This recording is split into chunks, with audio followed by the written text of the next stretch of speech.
stealth in video games. And you know what's funny? You know, it doesn't even make sense to stealth. Sometimes it's better just going guns blazing. But if it's an actual stealth game and it's done well, I'll stealth. Stealth. The art of being completely undetected. As if you were never even there. Knock, knock. What was that noise? Me. I am that noise. I am the must have been the wind. I am the whistle from the hay bale. I am the one who crouches behind enemy and presses square many times. I am the shadows under light, the night vision goggle sight. I am the one whose footprints are these in the night. I am stealth. Man. I was about to say, the green screen suit he's got to be wearing right now. Concept so commonplace, you're probably shocked if you can't crouch behind enemy and press square in your padded out open world game. But stealth is a lot more than just a simple... Wait, chat, what game is this? What game is this, chat? Right here. But stealth is a lot more than just a simple takedown or tacked on gimmick. It's a powerful tool that can completely change how a video game is designed. Wait, is that the zombie game that I said I was going to play at some point? I never played? Yeah? I gotta do that at some point. And played. The act of sneaking around has had such a monumental and storied impact on the gaming medium. But when is stealth good? When is it bad? How do we make it better? How do we make it good? Flashbang. It's important that we talk about it all right here, right now, but we also gotta be kind of quiet so we don't... Are you... What? Dude, I'm literally invisible!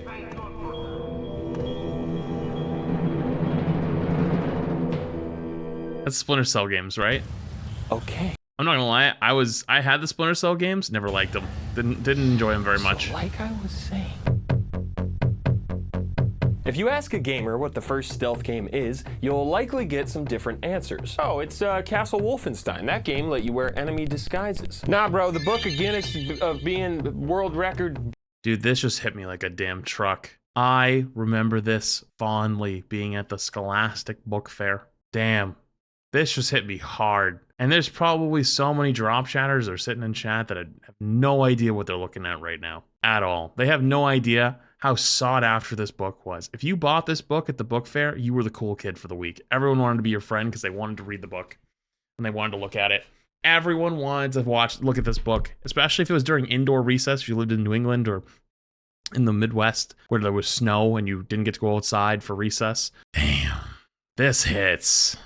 Green is... There was a yellow one too. Was that 2007 maybe? Barkley says it's 005. That game had enemy vision cones. Assassin's Creed Altair Chronicles is a video game that I own. But the correct answer actually seems to be Shoplifting Boy in 1979. Predating even Pac-Man by a year, you take on the role of the titular iconic boy as you walk around a store avoiding this guy and stealing Thai dollar signs. This prehistoric, barely comprehensible game still successfully established two core tenets of the stealth genre.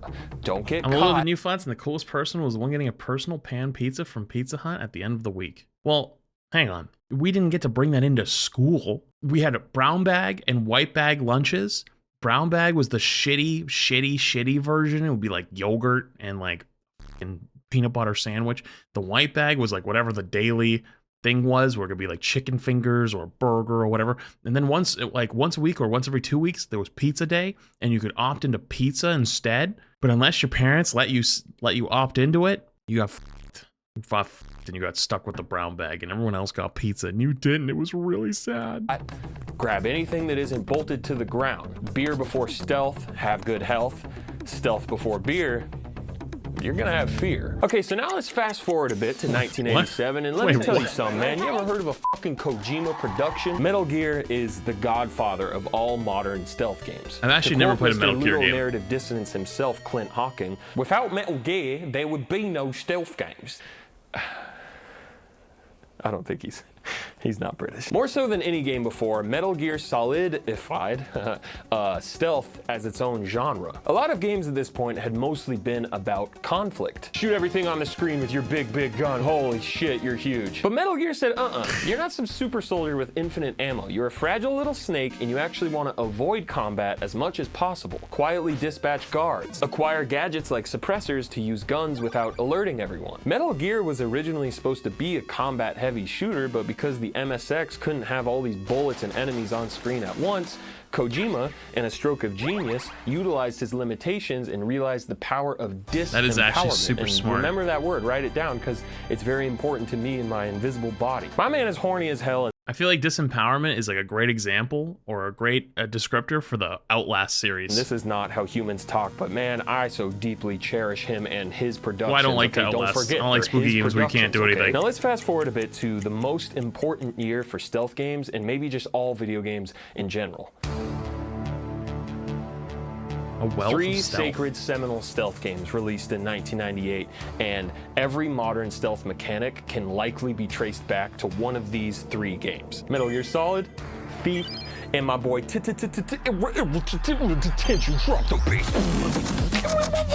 Metal Gear Solid is a straight-up gaming monument for so many reasons. The cinematic presentation and voice acting, the creative PlayStation 1 graphics. Holy shit!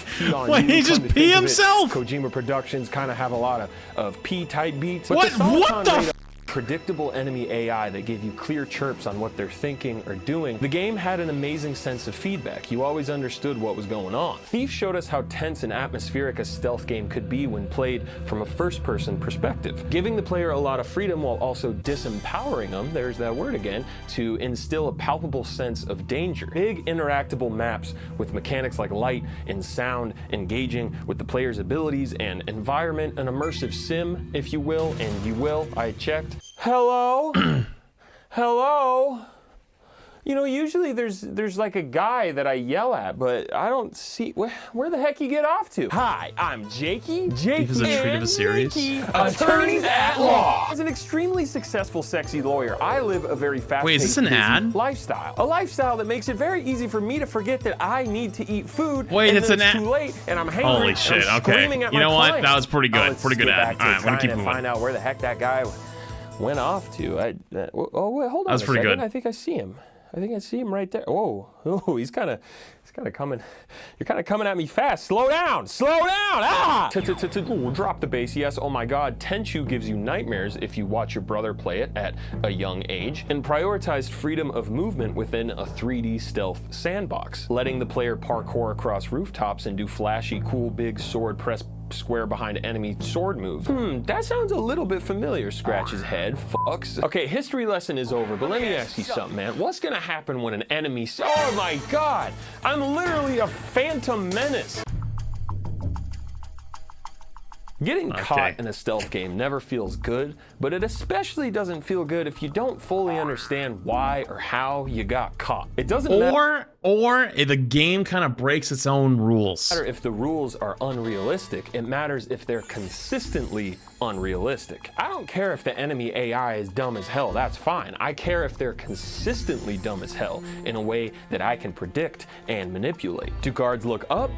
Do guards look down? Will guards hear me if I run? Will a guard see through my disguise if I stand too close to them and whisper my birthday? It's December 28th, by the way. If one person sees me, then why does everyone in the galaxy know exactly where I am now? If the rules aren't consistently made clear, then playing the game will feel like trying to solve a jigsaw puzzle. True. But the pieces keep changing size and color and shoot you with glocks. It's so much better when the game clearly communicates that, hey, this is where the enemy thinks you are with, you know, a clear visual cue, or the enemy yells, I think she's over there. The radar in Metal Gear Solid 1 and 2 is great for giving... Wait, was this Last of Us 2? Is this Last of Us 2? The radar in Metal Gear Solid 1 and 2 is great for giving clear feedback, but you can also end up playing a lot of those games just staring up at this square. It's the same with games that have that magical X-ray see-through walls vision. It's very easy to end up playing through a very beautiful game through this ugly lens, which just is not ideal. In a social stealth puzzle box game like Hitman, the X-ray vision makes a bit more sense because you're trying to keep track of so much information at once. But for more active, like action stealth games, I think Far Cry actually established a really sophisticated solution with the marking mechanic that Metal Gear Solid 5 also later adopted.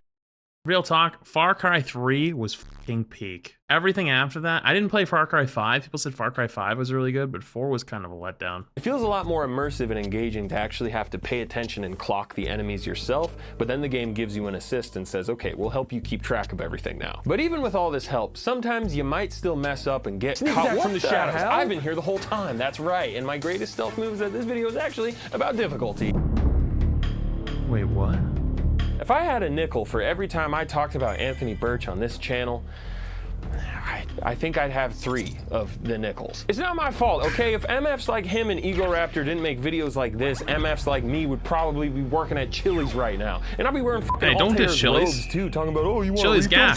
Anthony, you know what? I haven't had Chili's in a while. I want to get the fucking the mozzarella sticks they got, the hot ones. You know what I'm talking about? Great video on difficulty where he talks about Metal Gear Solid 3 and how playing on the highest difficulty of extreme actually forced him to play a stealth game. Not gas to work at. Like Fair. a stealth game. AKA, usually when you get caught in Snake Eater, you can pretty easily just CQC everyone and run to the exit. But on extreme, you die a lot faster, so you can't as easily just brute force your way through. This one simple change forced him to actually utilize all of the different Kojima productions at his disposal and improvise creative stealth solutions. And this right here, this holy union of stealth and difficulty with a side piece of improv is incredible to experience, but unfortunately not always the default experience. Ghost of Tsushima, a game that I haven't talked about a lot on this channel, but one that I deeply cherish. Just look at this shot.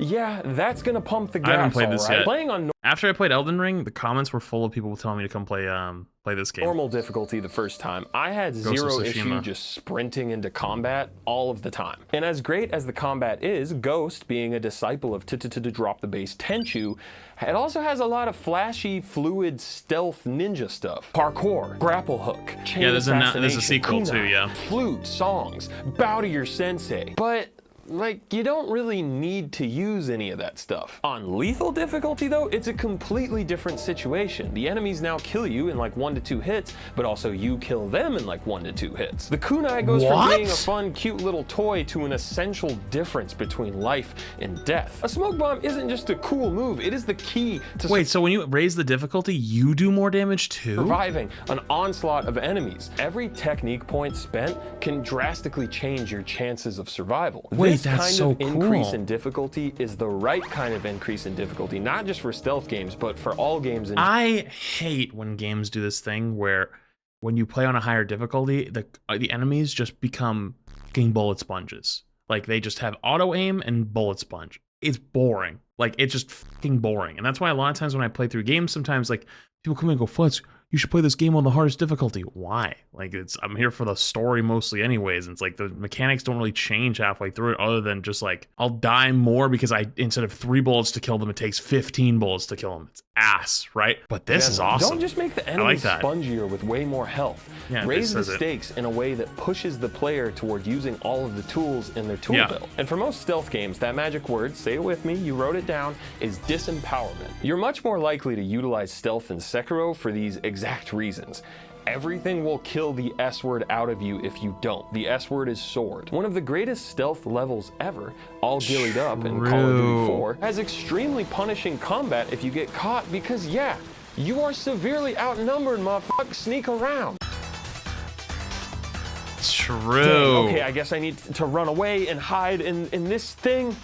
What is this called? Getting caught sucks, but it doesn't always mean the fun part has to be over. In games like Far Cry, Metal Gear Solid 5, the Last of Us games, gameplay can exist in this constant flow between stealth and combat, leading to some really great improv moments where you're just doing whatever you can to survive. This is why the Last of Us games on survival difficulty have amazing stealth gameplay, and it actually feels like the way the game is meant to be played, the way that you're, trying to negotiate which resources you're gonna use because there's actual stakes. And it's the same thing with multiplayer stealth. Some of the most thrilling stealth moments in gaming can actually be found in online games. And I don't just mean Ass Creed or Splinter Cell or Metal Gear Online, as great as those multiplayer modes are. In a battle royale, you're literally scrambling to survive using anything that you can find. Whether it's a bush in Fortnite or a ghillie suit in PUBG, playing stealthily can hold a huge advantage. Thinking on your feet to trick actual other human players and prop hunt is full-on yes and improv. But as great as those improvised moments are, sometimes stealth games will actually push the player away from improvising, whether they mean to or not.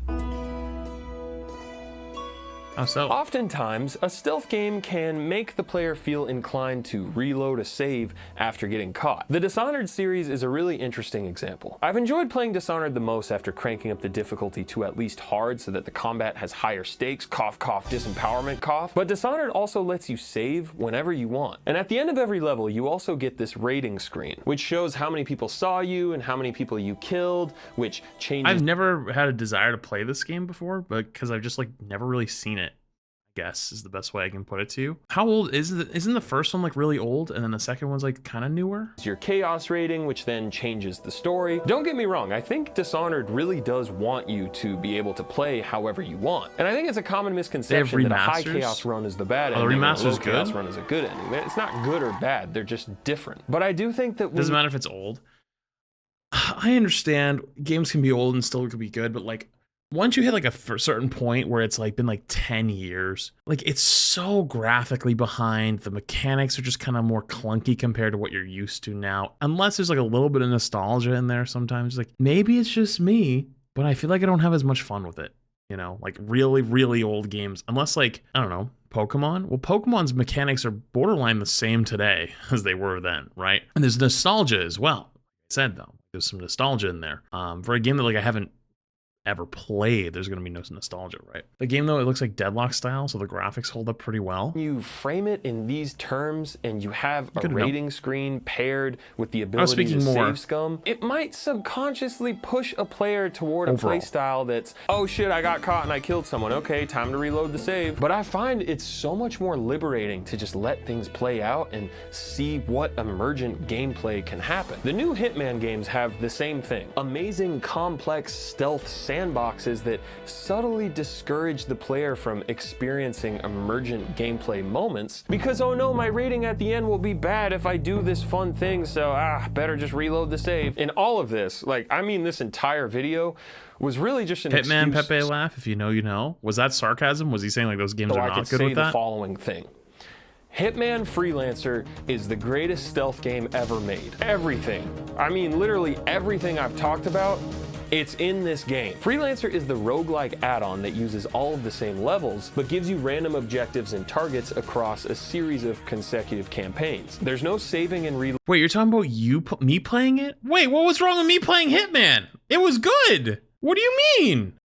Dude, y'all just some haters. Just you, your targets, and a bunch of optional incentives to make extra money so that you can buy better gear to help you throughout your run. Freelancer's random objectives pushes you into situations that you would likely never get into while playing the base game. We'll give you extra money if you wear a funny disguise and throw an explosive baseball at this guy. Oh, you want me to use a goddamn katana? All right, shout out to the Tenchu, drop the base, let's figure out how to do this. And because you can't just reload a save, getting caught in Freelancer feels extremely tense because if you die, you fail the campaign. But because Hitman's enemy AI and disguise system are so fun to play around with, wait, it's a roguelike, so it just keeps going? Can turn into this fun game of cat and mouse. The overall feeling of Freelancer is, who gives a shit about a rating? Just get the job done however possible. Freelancer is real. That's how you play, right, chat? You were saying, you were shit talking me, just get the job done. How much improv is going on. All right, so in summary, what did we learn today? A, I am invisible, and there is unfortunately no cure for that. B, disempowerment is a very powerful tool in gaming. C, emergent gameplay featuring improvised creative stealth solutions will always bang. And D, Kojima Productions are in fact productions by Hideo Kojima. Thank you so much for watching my video. Wow, that last one. What are some of your favorite stealth games? I'm realizing right now that I literally didn't really talk about like horror stealth games. What is my favorite stealth game? Mentioning that Thief was like started first-person horror, and there's like does Sly Cooper count? Alien Isolation, Resident Evil, and all that stuff. Go watch a YouTuber play Amnesia. I don't know. Yeah, what are some of your favorite stealth games? Put them down in the chat. I was about to say, what are you wearing? That's weird. Don't comment that. What's your favorite pattern of camo? And why is it teal? I'll see you next time. Is that real? Okay. Yeah, I haven't played Sly Cooper game in forever. Man. If they dropped a Sly Cooper game in 2025, man, I'd play the fuck out of that. I'm just saying. Good video for sure.